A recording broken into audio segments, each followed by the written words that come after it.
ख़वातीन और हज़रात, NFTs के अंदर लोग हजारों डॉलर के हिसाब से प्रॉफिट्स कमा रहे हैं और अगर आप अभी तक NFTs के अंदर नहीं हैं तो ये वीडियो आपके लिए बहुत जरूरी है। आज की वीडियो में I'm gonna talk about 2 upcoming NFT projects। I'm gonna tell you कि आपको उन प्रोजेक्ट्स में जाने के लिए क्या क्या करना है और अगर आप NFTs के अंदर बिल्कुल बिगिनर हैं तो इस वीडियो के एंड में I will explain कि आपको NFTs के अंदर आने के लिए क्या क्या टूल्स और क्या क्या प्रोसेसेस चाहिए। तो अगर आप तैयार हैं तो सांसें थाम लेनी है, पोजीशंस बना लेनी है, लेट्स मेक सम मनी। कुछ हफ्तों पहले भैया इंस्टाग्राम पे मैंने एक NFT प्रोजेक्ट शेयर किया था जिसका नाम था इंटैंगल और बहुत सारे लोग मेरी वीडियो देख के उस प्रोजेक्ट के अंदर गए। 2 हफ्ते पहले उस प्रोजेक्ट की NFTs मिंट आउट हुई और उसकी NFT 5-6 हजार डॉलर के प्रॉफिट्स में हमारे बहुत सारे जानने वालों ने बेची हैं। इसी तरह एक और प्रोजेक्ट आया था जिसका नाम था फारकाना। ये एक third person sci-fi Web3 game था और अगर इसकी NFT जो कि फ्री थी आपके हाथ लग जाती तो ये NFT हाईएस्ट पॉइंट पे कोई 4 से 5 हजार डॉलर के प्रॉफिट्स में लोगों ने बेची है। तो भैया ये बात तो एस्टैब्लिश हो गई है कि लोग NFTs के अंदर दबा के पैसा बना रहे हैं, मगर अब हम बात कर लेते हैं कि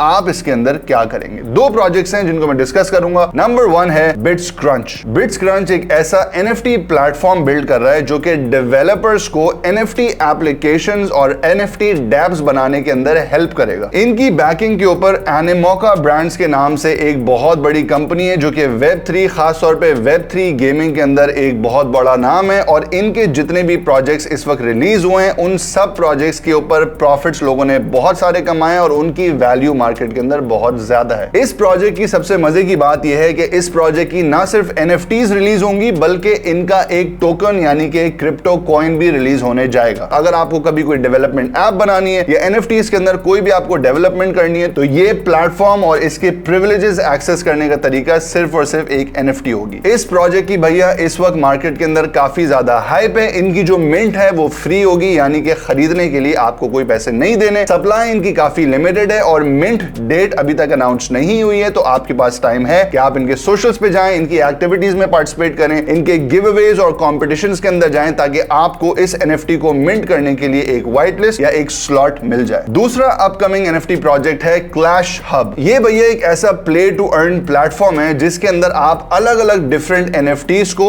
एज ट्रेडिंग कार्ड्स ट्रांसफॉर्म कर सकते हैं और फिर इन ट्रेडिंग कार्ड से दूसरे प्लेयर्स के साथ बैटल कर सकते हैं, लड़ाई कर सकते हैं और इन बैटल्स के दौरान आपको कुछ पॉइंट्स मिलेंगे और उन पॉइंट्स के जरिए आप इनका टोकन कमा सकते हैं। इस टोकन का नाम है क्लैश। ये प्रोजेक्ट भी भैया बड़ा सॉलिड है, इनके पीछे टेक कंपनीज की बहुत बड़ी बैकिंग है और इस वक्त ये प्रोजेक्ट भी काफी ज्यादा हाइप्ड है। ये NFT भी भैया फ्री होगी, इसको मिंट करने के लिए आपको कोई पैसे नहीं देने। इसकी भी सप्लाई और मिंट या लॉन्च डेट अभी तक अनाउंस नहीं हुई है तो you guys still have a lot of time. Competitions, giveaways, ये सारी चीजों के अंदर पार्टिसिपेट करें और फिर व्हाइट लिस्ट जीत के बल्ले बल्ले करें। अब ऑब्वियस सी बात है अगर आप ऑलरेडी NFTs के अंदर ट्रेडिंग करते आ रहे हैं तो ये सारी इंफॉर्मेशन तो आपके लिए बहुत नई नहीं होगी, मगर अगर आप एक बिल्कुल बिगिनर हैं तो मैं आपको बताता चलूं कि NFTs के अंदर आने के लिए, इन प्रोजेक्ट्स के अंदर जाने के लिए आपको एक मेटामास्क वॉलेट की जरूरत होगी। मेटामास्क वॉलेट यूजुअली इथेरियम की जितनी भी ट्रांजैक्शंस होती हैं उनके लिए इस्तेमाल होता है तो ऑब्वियसली आपको इसके अंदर थोड़ा सा इथेरियम डालना पड़ेगा। अगर आप एक पेड मिंट या एक पेड NFT लॉन्च के अंदर कुछ खरीदने जा रहे हैं तो आपको शायद 4 से 500 डॉलर इन इथेरियम अपने इथेरियम वॉलेट मेटामास्क के अंदर रखने होंगे। मगर अगर आप ऐसा कोई फ्री मिंट करने जा रहे हैं तो ये वाज़ेह रहे कि ये फ्री मिंट इसलिए फ्री होता है कि कंपनी आपसे पैसे नहीं ले रही है मगर अप्रूवल फीस, गैस फीस बराबर जाती है। तो अगर आप एक फ्री प्रोजेक्ट भी मिंट कर रहे हैं तो आपके मेटामास्क वॉलेट के अंदर 50 से 200 डॉलर होना लाजमी है क्योंकि गैस प्राइस या नेटवर्क फीस जो है वो किसी भी वक्त बढ़ सकती है और हम इसको प्रेडिक्ट नहीं कर सकते। तो हो सकता है जिस वक्त आप ये NFT मिंट करने जा रहे हो उस वक्त नेटवर्क कॉस्ट और गैस फीस ज्यादा हो तो आपको वो जुर्माना मेटामास्क को देना पड़े। अब NFTs के अंदर एक चीज होती है जिसका नाम होता है व्हाइट लिस्ट। व्हाइट लिस्ट एक ऐसा स्लॉट होता है जो आपको अगर मिल जाए तो आप उनकी NFTs गारंटीड मिंट कर सकते हैं। इन प्रोजेक्ट्स के लिए भी अगर आपको NFT व्हाइट लिस्ट चाहिए तो आपको इनकी activities, competitions, games, Raffles, giveaways के अंदर पार्टिसिपेट करना होगा, इनके डिस्कॉर्ड्स के अंदर एंगेजमेंट करनी होगी और प्रोजेक्ट का एक हिस्सा बनना पड़ेगा before they notice you and give you a white list. And once you have a white list you can mint this NFT and then see कि उसकी अगर प्राइस ऊपर जाती है तो आप या तो उसको बेच सकते हैं या अगर उस NFT के कुछ फवायद हैं रखने के तो उस NFT को आप रख सकते हैं। जितने भी यहाँ पे नए लोग हैं उनको ये बात मैं वाजे करता चलूं कि NFTs के अंदर या क्रिप्टो के अंदर फेक लिंक्स बहुत जनरेट होते हैं और अगर आपने उन पर क्लिक कर दिया तो आपके मेटामास्क वॉलेट ड्रेन हो सकते हैं, यानी कि उसके अंदर जितने भी पैसे हैं, जितनी भी NFTs हैं वो सब जा सकती हैं। तो हमेशा किसी भी लिंक पर क्लिक करने से पहले हजारों बार सोच लें और इंश्योर कर लें कि ये जो लिंक्स आ रहे हैं ये ऑफिशियल प्रोजेक्ट के या तो ट्विटर के ऊपर हैं या उनके ऑफिशियल डिस्कॉर्ड के अंदर हैं। और जब भी कोई लिंक शेयर हो तो पहले देख लें कि दूसरे लोग क्या कह रहे हैं। ऐसा तो नहीं है कि ये लिंक किसी स्कैमी पार्टी ने ये लिंक लगाया ताकि वो आपके और बहुत सारे लोगों के वॉलेट्स ड्रेन कर सके। तो ये सिक्योरिटी